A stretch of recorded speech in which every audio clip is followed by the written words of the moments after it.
Good morning, good afternoon, good evening, folks. Michael Zuber, one rental at a time.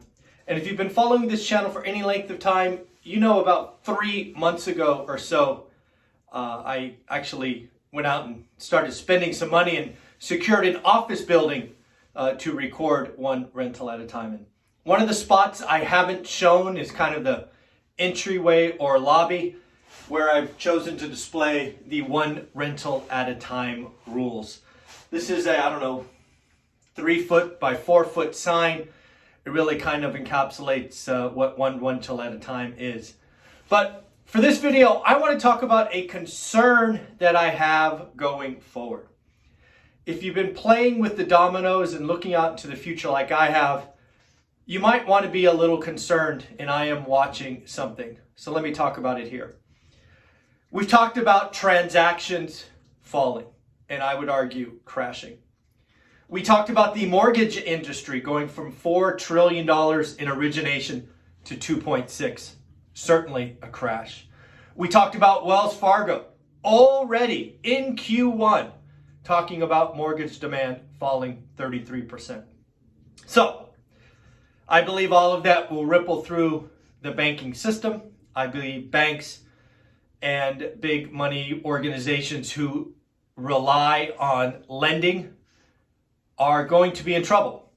So first and foremost, places like Rocket Mortgage and other organizations who were built on the refi business, they will undoubtedly suffer hugely.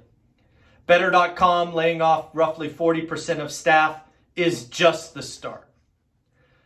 But when you step back and you look at the banks like Wells Fargo, and as someone who experienced the last crash up close and personal, I am left to feel uneasy. Let me tell you why. I believe banks like Wells Fargo, Bank of America, JP Morgan, and the ilk, they can find work for their staff in other areas in the short term. However, I believe as we go through one quarter, maybe 2 quarters, my big question is, what will the banks do? The banks are in the business of making loans. You and I both know that the refi business could essentially be turned off for the next several years. In addition to that, we have now what I call supply destruction, what they call the interest rate trap, really keeping sellers from listing, which means transactions will go down, even with buyer demand.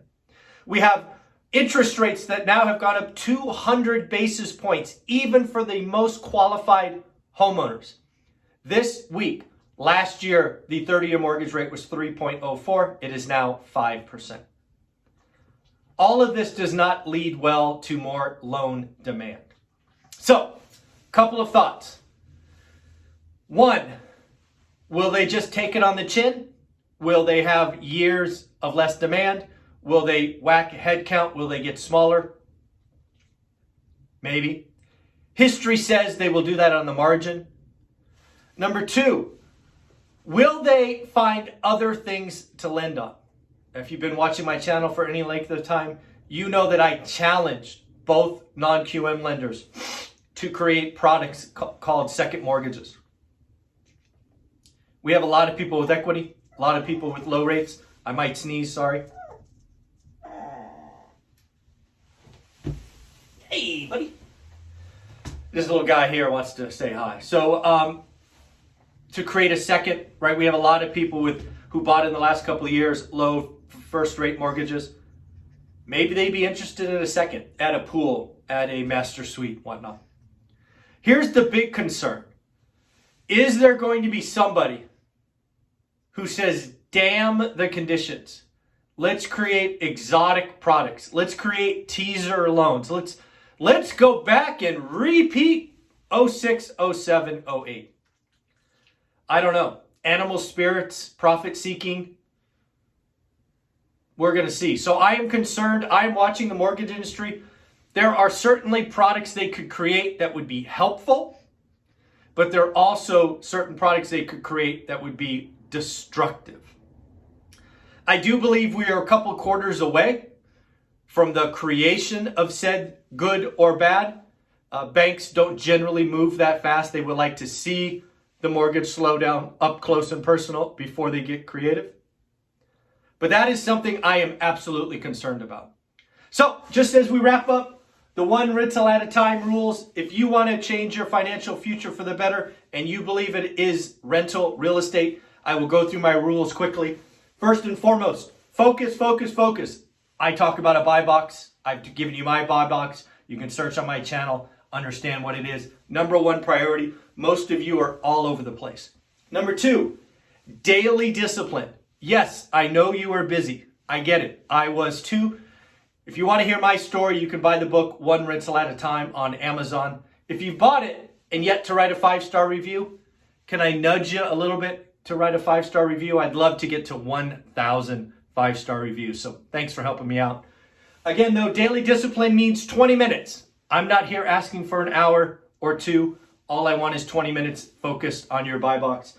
Number three, grow your network. I got this wrong, as I admit in my book. I thought the answer lived in Excel. I thought I could solve the Rubik's Cube of real estate investing with my computer and a phone. You can't. You have to get to know people. The last 2 years, I would have done 0 transactions had it not been for my network. So get uncomfortable, meet new people, talk, tell them what your buy box is. You never know where your next deal will come from. Number four, your only goal, if you buy my course, if you follow me, is to understand average, right? You have to understand what an average deal is. Because once you know average, then you can write good or great offers. If you can't tell someone what average is, you're done. Number five, I'm sorry, folks. Bad things are going to happen. Bad things happen all the time. Learn from them and move on. Sorry, I think I said yes. Sorry, comma, learn and move on. Number six, this is a 5 to 10 year journey. The lower your required monthly expenses, the shorter it could be. My journey was 15 years in the making. Dion's was 10. It is up to you, but it is a 5 to 10 year commitment. This is not a 1 year deal. And then lastly, lots of you, myself included in the beginning, we had to audit our personal network. Our personal network sometimes hold us back, not on purpose, not malicious, but they just do. So again, audit your network, cut out the people who are hurting you, and really be there for the people that are helping you. So again, folks, thought I would show you this front part of my lobby of my office. Right when I open the front door, I see this. To the right of me over here is the podcast studio with all the foam. It's where the whiteboard is, you may have seen. It's where I have a green screen set up. And then the last office is the big setup. It's where I do the daily financial news in the corner. It's where I have the setup for my podcast. And I do have a black wall with some really good art on it that I may need to get into some pictures. So have a wonderful day. You can see the lights coming in. The sun just came up. Take care of yourself. Bye-bye.